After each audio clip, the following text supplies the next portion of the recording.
Hello, everyone. How are you? Had a little bit of technical difficulty.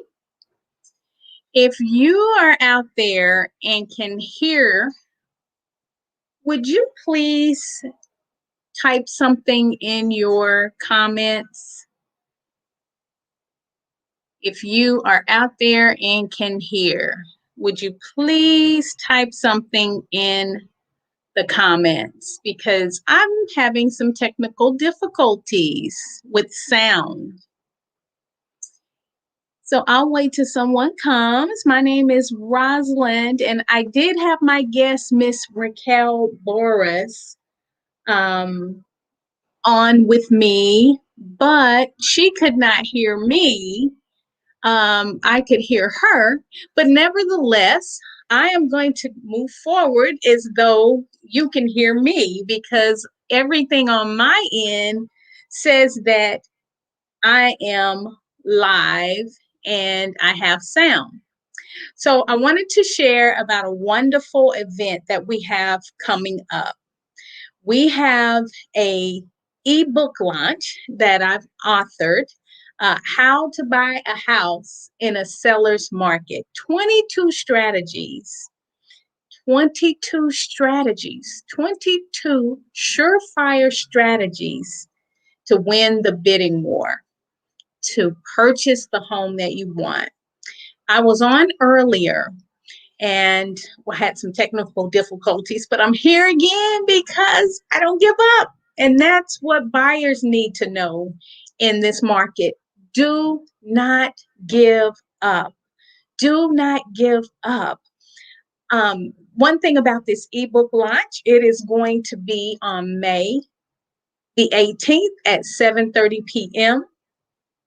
Central Standard Time, and it is going to be on YouTube.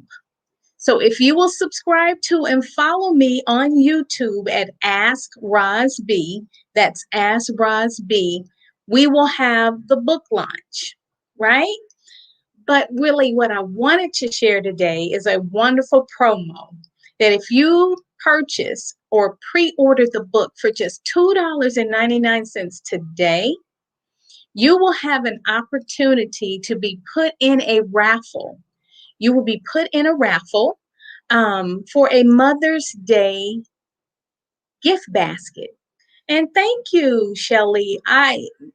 Honey, I ought to just put you in the raffle just for acknowledging that, you could hear because Raquel said she couldn't hear. So I'm glad that we moved forward and I'm hoping to have her back maybe tomorrow, right?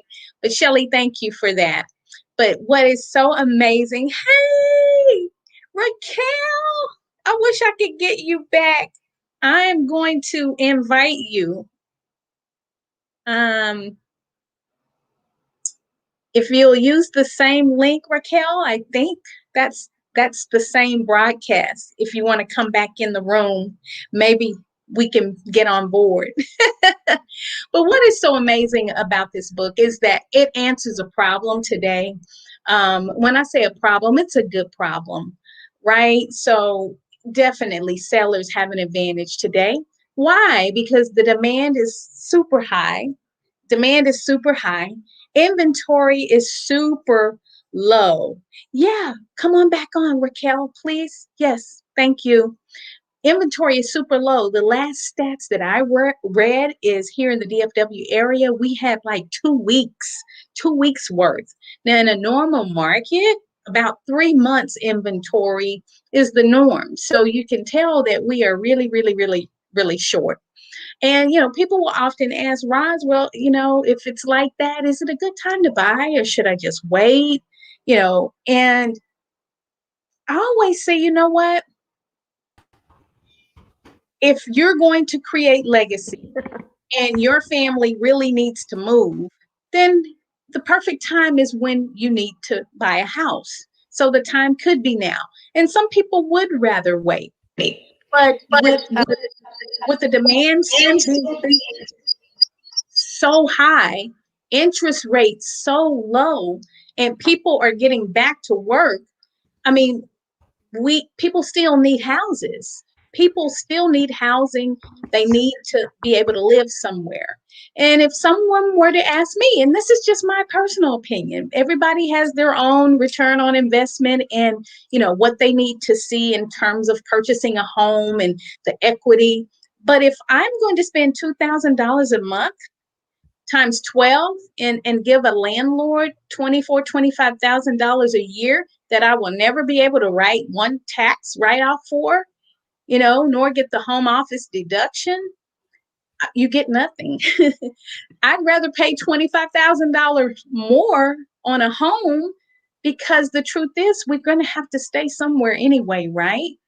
We're not going to be under a bridge, prayerfully. And if we're going to pay a mortgage, it may as well be our own. Welcome back, Raquel. Roz, I'm so embarrassed. It was my fault. Oh, I had my computer on mute. Oh, Raquel. So it was.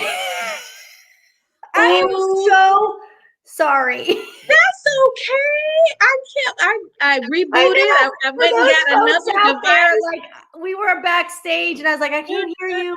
I can't hear you. And she's like, I can hear you. And it's all the time. That's what makes this so real and authentic. And that's why people love you, Raquel. Is you're the real deal. Because I'm a basket case. That's why. they feel sorry for me. You are the real deal. Shelly says we have 2 minutes worth for the good stuff. I hear you, Shelly. Right on, girl. But Raquel, thank you for joining and at the spare to be on here with me. What questions do you have? Well, being that I was in the mortgage industry, I do know a lot, but at the same time, like, I don't really understand I do understand, but I think there's a lot of folks out there that might not understand what a seller's market actually means, right? Because you have all these people wanting to buy, there's not enough inventory, but it's like all the people that want to buy, they eventually have to sell their homes too. So what does it mean that it's a seller's market? Well, I just explained it, but I'll. Oh, you did? See, and that's what happened. No. I mean, it's not a really deep answer at all, because after 26 years this year, Lord, you see this gray hair. That's how long I've been in the industry. I've seen both and in the middle. I've seen when it was a buyer's market, meaning the buyers had more leverage. And I remember, Raquel, the days that a seller would pay all of the buyer's closing costs. And yes, and if we ask, and a home warranty, right? And come off the price a little bit. But honey, I haven't seen those days in, I'd say, 21, 22 years, but in essence, a seller's market means that inventory is low, the demand is high, and there's not enough homes. And I was just sharing that in a good market, I'd say moderate, 3 months worth of inventory is the norm. Well, we're down to 2 weeks worth of inventory, and it may even be less than that. And, a lot of buyers are in the market, and they and 50 other people are putting offers on homes. And that's a real number. I had one agent tell me, we were one of 45, 50 offers. So, and with the interest rate, and what makes this market a little bit different, the interest rate is so low. I mean, the money is almost free. So we still have the demand for people needing housing, right? And people are getting back to work. And I think what people need to understand and realize is pre-pandemic, we had a really, really strong job market here in Texas. So it really wasn't that, unemployment was a big, big deal in terms of our housing. And I can say, because Texas is a leader in job creation, we don't feel the brunt of major market changes like some of the other regions, like the Californias, the Arizonas, etc. So that's what it means. Low inventory, High demand, not enough houses, sellers call the shots pretty much. Yeah, and that's where I was kind of struggling for a little bit because I have a condo and I thought, well, gosh, if I sell it, I could get really good money. But then I'm like, where would I go? Right. So so what happens there if you think that, okay, I gotta sell now because I want a bidding war and I want to get my, as much as I can, but then you have nowhere to go. So then if you sit on it and then you wait till, like, let's say I sold and I put my money away and I just sat and I rented something. And then next year or something when I wanted to buy, like, I don't know. I get confused. I'm like, I just don't know what to do. So it's like, how do you guys dictate what the best option is for your client? I mean, because you can't see the future. Right. And one thing we don't do is make that decision for the client. We give them enough information or tell them where to go research so that they can make an informed decision. And as a disclaimer, this is my personal opinion, because I have a little edge. I've been in the industry. If it were me and I was a single person and I had the opportunity to go live with a relative or roommate, I would take the money and run right now. I would sell my house in a minute, take the money, run, hold it, huddle up with somebody. I always say that, why, keep making the landlord rich. But in a couple of years, I foresee that we're going to come back to a place where of some type of normalcy, whatever that means. But I don't think in 2 years you'll get nearly what you would have made if you would have sold your home, today versus then. It's Yeah. just a matter of, what is the goal for the person who wants to buy, because that home that you bought 10 years ago, even 5 years ago, can I even say 2 years ago, you won't get that deal. And a lot of people since March 2020 have gone kind of gray haired, waiting, waiting on these prices to fall, and they just have not. I know it's crazy because even where I'm in Northern Virginia and the market here is still insane. It's just not slowing down. Yeah. But it has to at some point, right? I mean, it will. And I only speak from experience that it will, because what goes up must come down. But in my mind, in my opinion, in my research, everything that I've set my hands and eyes on, it won't be this year. Yeah. Yeah, it won't be this year, but that's the reason, I was inspired to write this book. I'm going yeah, to tell you, if you're a real estate professional, and, I'm a broker, but I'm still out there helping clients as well. I'm working my hiney off. I had a cup of hiney. Now I have a third of a cup of hiney because I've worked it all off, yeah. Yeah, I've worked it all off. We are working so, so very hard. And then there are those that are, first time home buyers that, typically don't have a whole lot. And, I'll go ahead and give one tip from the book, how to buy a home in a seller's market, 22 strategies. And I know this may get me in trouble, but I have to just speak the truth. A lot of sellers are not entertaining FHA borrowers right Mm, now. And it doesn't mean that an FHA borrower is not qualified. I mean, they're credit worthy. The lender has looked at their assets and their debt to income ratio. They are approved.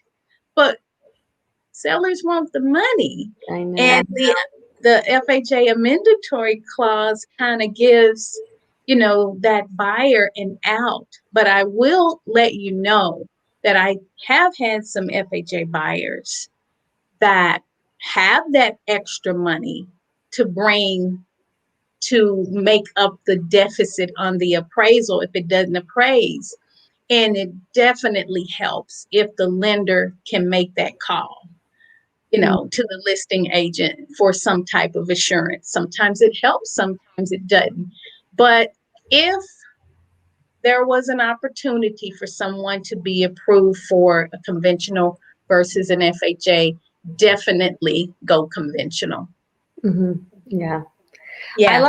I like Shelly's question, because that's something that I've thought about as well, is as a buyer, if you're buying like asking price, like, I've heard of people $100 and something thousand over asking price, and then you buy that home, and then 5 years from now, when the market doesn't do anything, and you essentially are losing money on your house. No? Well, people are saying, why would I want to overpay right now? Yeah. Well, in essence, what's a home worth today? Let's ask that question. Well, it's worth what someone is willing to buy it for. Now, there's going to be an appraisal based on comparables, right? We trust that the appraiser is going to do his or her job. And, I understand that appraisers are not going crazy with the numbers, but rather trying to substantiate the contract sales price. And when it doesn't, it just doesn't appraise. Well, people are digging deep into their pockets. Some are going into their 401ks to make up that deficit. Some are just cash heavy. There's a lot of cash out there right now. A lot of cash coming from Cali. A lot of cash. And I will say cash is king. And I'm going to get back to Shelly's question. But I have seen some things in this industry. There are people with deep pockets that will be overzealous. And then during that option period, really hang the sellers out to dry. And most of those, I will say, some of those, are non-owner occupants. But cash, is easy. There's no survey required. There's, no bottleneck for lender required repairs, and can close quickly. Yeah. So paying 50 to 75 over market, and in 5 years, when the value hasn't risen to that level, what do? Well, just like the roller coaster ride, you wait until it rises back up to sell, or you're stuck with it, Shelly. I mean, there's no real solution. I know several people that have done that bought when the market was high back in 2005 and so, and then it crashed, and then now they're they're under, but so they're just waiting because they're still under so much that even selling now, it wouldn't really make up for it. Wow. Yeah.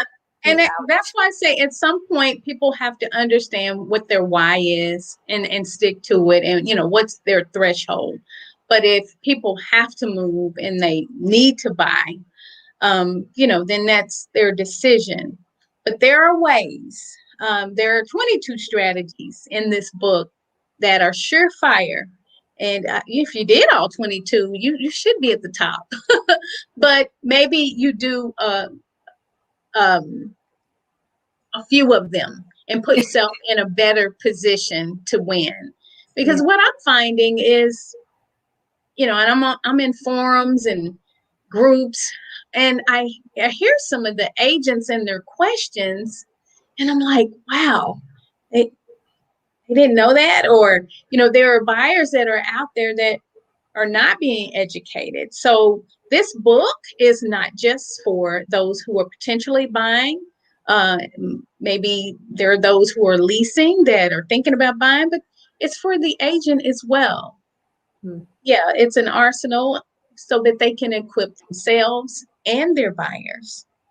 Hey, knowledge is power. The more educated you are, the better, just in general, right? So it doesn't hurt to understand, how the market works. Absolutely. I know for me, I'm in a place right now where I keep asking questions.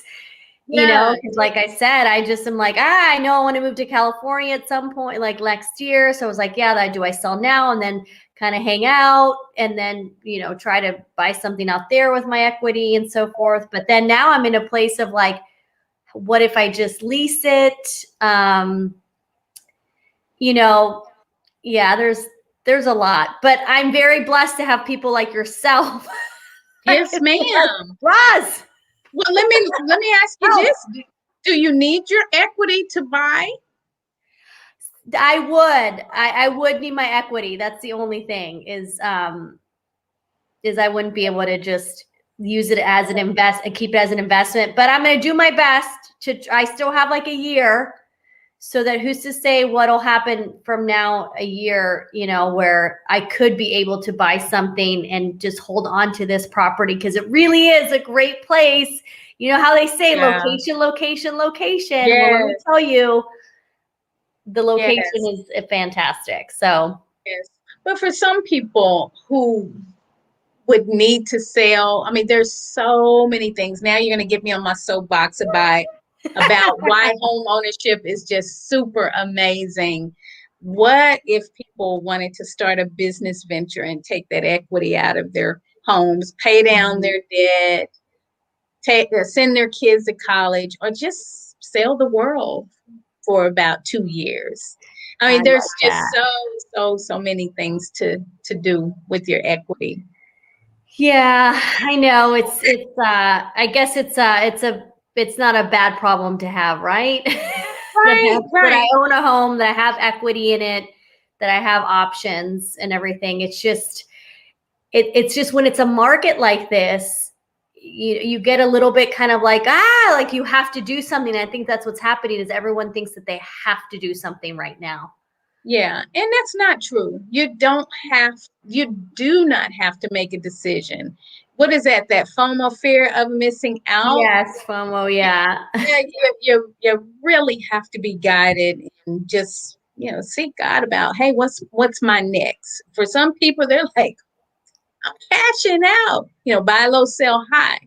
I don't know what the investors are doing nowadays since, everything is so priced, so pricey right now. Yeah. But like I said, things will level out here in a bit, in a couple of years. That's my take.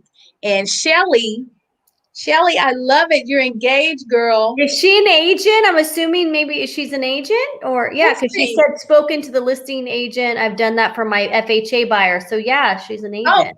oh no, I think Or Shelly, I think you're a lender, Shelly. Are you a she's a lender? lender. She's spoken to the listing agent. Oh, there you go. Yep. See, Lots of back on the that's market. what happens. I've been out of the industry for a year and already No problem. So forgot yeah, everything. there are, I Lender. mean, Okay, lender. a lender. Okay, so there are buyers out there putting multiple offers on many homes at the same time. I think the statistic I last saw was that homes that go on the contract is 25% of those go back on the market because buyers are opting out during the option period because they got their favorite home. So it's a lot going on right now. Yeah. Well, what about, everybody that was in forbearance and, they're saying there's going to be a lot of foreclosures. And so suddenly there's going to be an influx of inventory on the market. Do you think that's going to happen soon? Well, since March, that's what we've heard is that, oh boy, this is going to be a blow. This is going to be worse than 2007 and 8. And Shelly, I wish I would send you the link so you can join this conversation, but maybe you can go ahead and make some comments. We'd love your Yeah. feedback as well. But I know all of the moratoriums have prolonged some issues, and our prayer is that people really do get back to work and gainfully employed, and hopefully those lenders are going to be more forgiving than to require a big lump sum Mhm. that's due, after the forbearances are all gone and lifted. But unlike 2007 and 8, and Shelley, you will probably attest to this, we're just not in the same place. I keep saying that jobs are really important, and there are jobs that are out there. um, I chuckle. I'm gonna come back around and tell you why. But back in 2007 and 8, the moratoriums were not there. People couldn't buy because they didn't have a job. They didn't have anything to even work with to make a payment arrangement. So here in today's situation, not only do we have the forbearances, but there's an opportunity for them to have a loan modification. And now they have to screw that up really good. And then they get to have a short sale. So that's before foreclosure. So there's layers between, being unemployed or underemployed, under a forbearance, to a loan modification, to no, I can't uphold that, to a short sale. When now short sales may be inevitably on the rise soon, but I don't think the fallout in terms of foreclosures, we're going to see them like people intend to see them. And I don't know what that number is, but we're, half the people that were under forbearance are in foreclosure. I just don't see that. So what's a short sale? Because I know foreclosure is if you can't pay your mortgage and it just the bank seizes it, or the short sale, the bank seizes it and then sells it right away. Like, so what's the difference? Well, a short sale means that someone owes more on their home than it is worth, and they've proven that they do not have the financial means to make their mortgage payment. So pretty extensive process. Oh, okay. So they are assigned an asset manager, and they really scrub their numbers. And if it's determined that they can sell their house short for less than what the market value is, okay, they would allow them to do that. And it's my understanding that deficit looks better as a charge off versus a foreclosure on someone's credit. But it's still a ding on your credit because you still do you still have to pay that deficit, or no? Like you said, it's charged off so that gets paid for. But no, I don't believe they have to pay it back, but it does show up as a negative scar, but it's not a foreclosure on your credit. And I'm sure they will be able to recoup faster and probably purchase another home quicker than a foreclosure. Gotcha. And so Shelley says, I think you're right about the short sales, possibly in 2 to 3 years. Yeah. Okay. And then Mahita, she's a connection of mine that she's new. Like she just said, nice to meet you. Yeah, Mahita. So this is a housing market discussion. So if you have any questions, and I'm almost positive she's down in Atlanta. Oh, so do you know what's the market like down in Atlanta, Roz? Do you have any idea like how it's down in Georgia?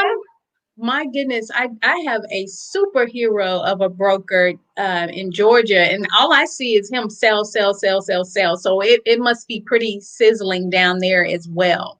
Nice. Yeah. Mahija, it might even be a charge off. Sometimes you pay the deficit, sometimes you don't. Short sale seen as less than foreclosure. Gotcha. Okay, so I guess it depends on the bank institution or the lender. Are they the ones that dictate?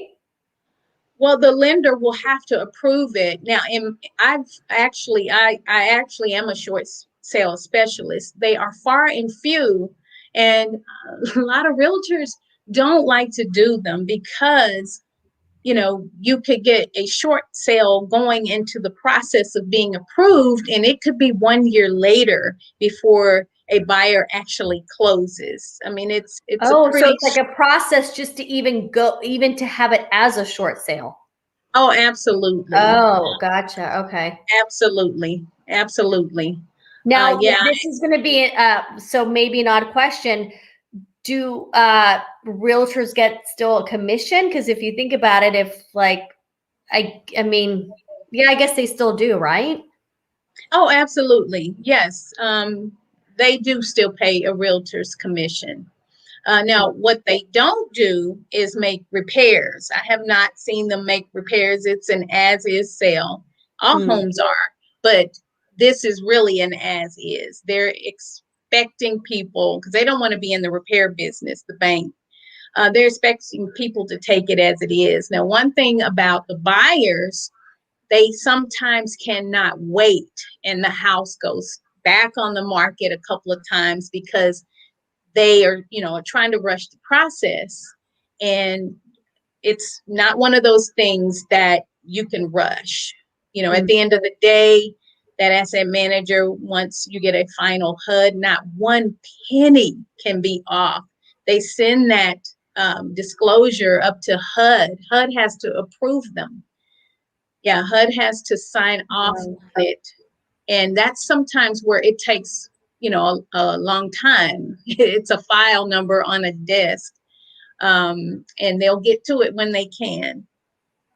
So is that why maybe foreclosures are more popular? Because they don't even want to go through that whole hassle. It's like they're better off just being like, okay, we're foreclosing, even though it is, worse on your credit. Maybe sometimes the headache is. Do you mean from the buyer's perspective? No, from the homeowners that have to foreclose on their home or have to short sell it. I think it's ignorance.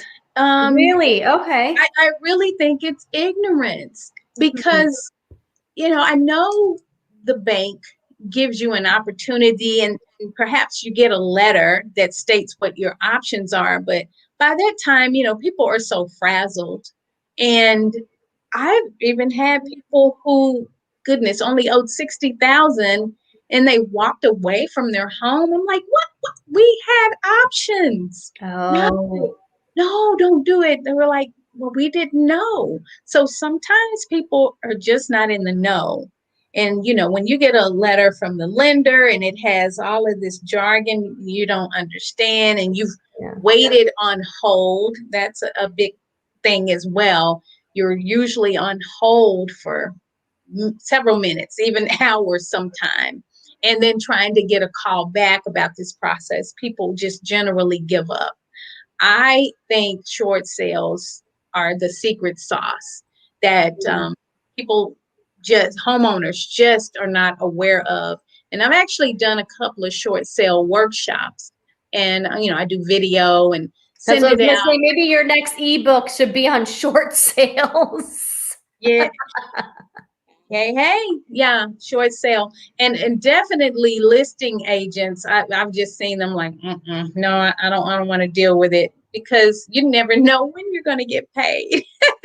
Yeah, but if you're saying that it's better option than just to walk away, then maybe there's something there, because I think that's what happens a lot of times within the industry is that we're not educating the buyers enough. We're not educating just your everyday person. And it's really unfortunate. So then, there's that ignorance there, but it's like, you can't really fault them because no one's telling them otherwise. And so I think as lenders and realtors, like, they need to, be better about letting their client know. And that's key too to retention and having referrals and having your buyer reuse you and so forth, because there was a statistic too that I heard a while, like not too long ago, that the only 18% of buyers actually reuse their realtor, something really low. So it just goes to show you, even, or the lender or the real estate agent, just goes to show you that they might use an agent one time and they just don't go back to them for whatever reason, because the agent didn't really take the time to work with them. So then they forget about them and they go and use somebody else, it's the same thing with the lender. So I think that's like a reason why. Well, yeah. I've heard that agents just don't stay in contact. It's they're not good about see you later, bye after the sale. Which I don't get that, but hey. Oh, well, I do life with our clients. We do once a year a client appreciation party. I've treated everybody to dinner. We had a rain out picnic one time. We've been to the bowling alley. I've rented out a theater. We've had movie and popcorn. I just love my clients. And like I said, some of my clients, I've sold parents their home. Now their children have grown up, gone to college, and now helping their children's children. So, I love that. yes, Majida Vegeta, yeah. says, I'm a bit more knowledgeable on FHA loans. The short sale option is a little new to me. I understand it's kind of tricky. Yeah, so Um, I think that's you're definitely your next book, Roz. Absolutely, absolutely. Yeah, I will say my last short sale, this was a unique situation. It was someone who had a reverse mortgage. Mm. So she was a senior citizen. And, you're going to give me the tearing, but I'm going to need some tissue here. Oh.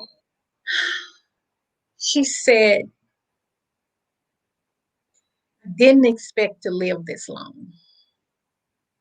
I mean, I fell apart. Oh. She said, I didn't expect to live this long. I don't know how I got myself in this situation. So she was upside down, had a lavish life, and on the reverse mortgage, you get paid every month, you know, against the loan you take against your house, Yeah. you get paid. But it was a situation where she needed to move and relocate. And we did a short sale, and it was well into 8 months.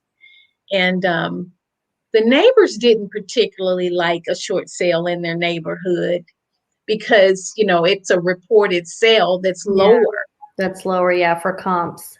Yeah, for comps. But you are not going to use, now this, we're going into a whole nother subject. If I was a listing agent representing a buyer a seller in that neighborhood, and I knew there was a comp for a short sale, I would document that and put a little package together for that appraiser who doesn't know that. Maybe he or she doesn't know that. And I would have that packet in that house so that they would know, hey, at home next door, that was a short sale. So, you So can't. it doesn't report when they do when they have the comps, like it doesn't say that was as a If he short if he overlooked it. Now, sale? Okay. if an agent didn't mark on the MLS input sheet that it was a short sale, or if there was not any language there, you may not know it. You may Okay. not know it at all. That goes the same if rental properties are in a neighborhood that look like they sold much lower, but the appraiser didn't know that it was a rental. Well, a rental property versus a home that's been meticulously cared for, that's not apples to apples. Mm.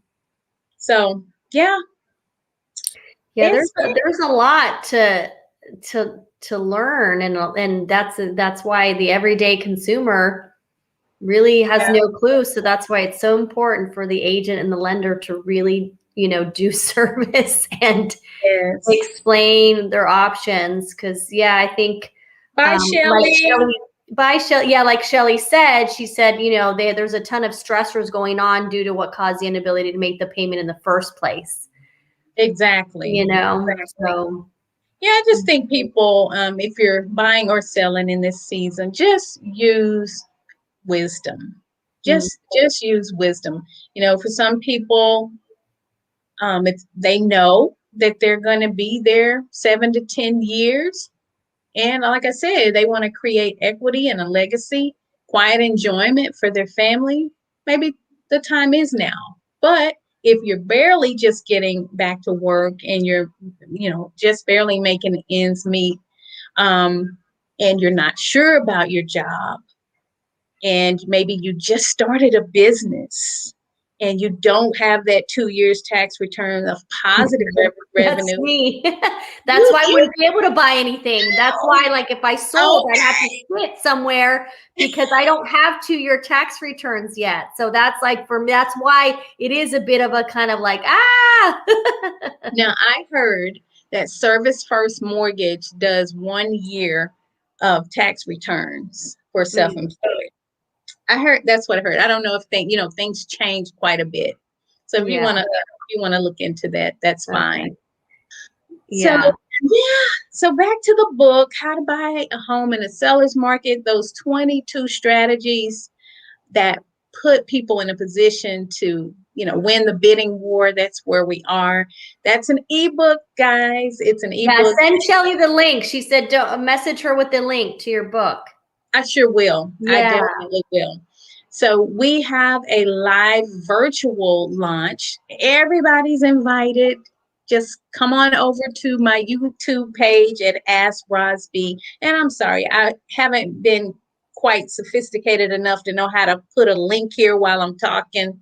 You just have no clue what's behind this brick wall. Okay. I have a makeshift. Well, if I go to YouTube right now on my phone, and I can put the link on as a comment, right? Like your YouTube channel. Yes. Okay, Yes. I'll do that right now. YouTube. And we're on LinkedIn. Yeah, we're on LinkedIn and YouTube. Mm-hmm. Okay, here we go. All right. So what I'm going to do is I'm going to go ahead and copy. This is a promo. So this is a promo. If someone wants to go ahead and pre-order, the little book is only 35 pages, but it's power packed. It's $2.99. If you buy now between now and 2 p.m. Central Standard Time, and then email me your receipt that, hey, you bought the book, we'll put your name in the hopper. I got a cute little basket. Just good goodies for mother, for her, for she, right? 2 books. One is a 52-week devotional.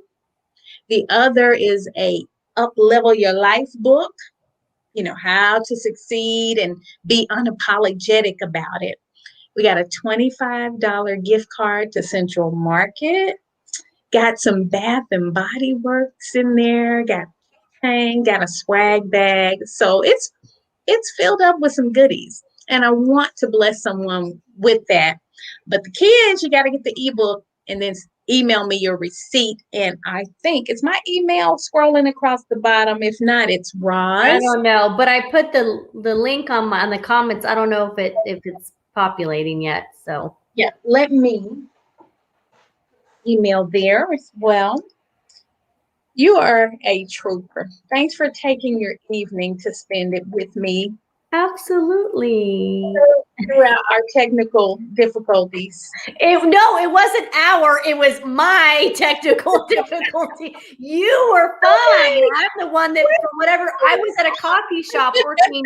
When you had messaged me, I was at a local coffee shop, and I'd put the mute on my laptop because obviously I didn't want people hearing, the videos, not realizing that it stayed on mute. Like, now I know.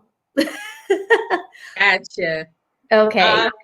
So yours went on the screen. Why didn't mine? I don't know. But once we exit, I'll go back and copy and paste it there. Okay. Raquel, is there anything else? I think I'm gonna go have some dinner. Yeah, I'm gonna grab something to eat too. I mean, believe me, I could ask you a ton of questions all day long. But I think at least you answered like a good one with should I buy, what should I sell? And then I did like the fact that like you really are knowledgeable with short sales, and I think that that's, like I said, your next thing because not many of us know what the heck that means, and God forbid that we'd have to go into that situation. But with everything happening and with, COVID, I do believe that more people might be put in that situation. So then I think it's good for them to understand. That's the next thing that's coming. The big, huge wave. We're going to have some foreclosures. Don't get me wrong, but the next huge wave will probably be short sales. Yeah. So Awesome. yikes. But you're I'm excited for all of this, Roz. Oh, I am too. I am too. I said earlier, I said, well, I have been pregnant. I'm about to give birth to this ebook, but it's the start of many. There are so many solutions and answers, and I don't want to go to the grave with this stuff in my head. So I'm gonna I'm gonna get it out. But thank you so much, lady, for being here again this evening. And you have a wonderful evening. Thank you for joining Majida. I butchered your name, and I know Shelly's already gone. But good night. Good night.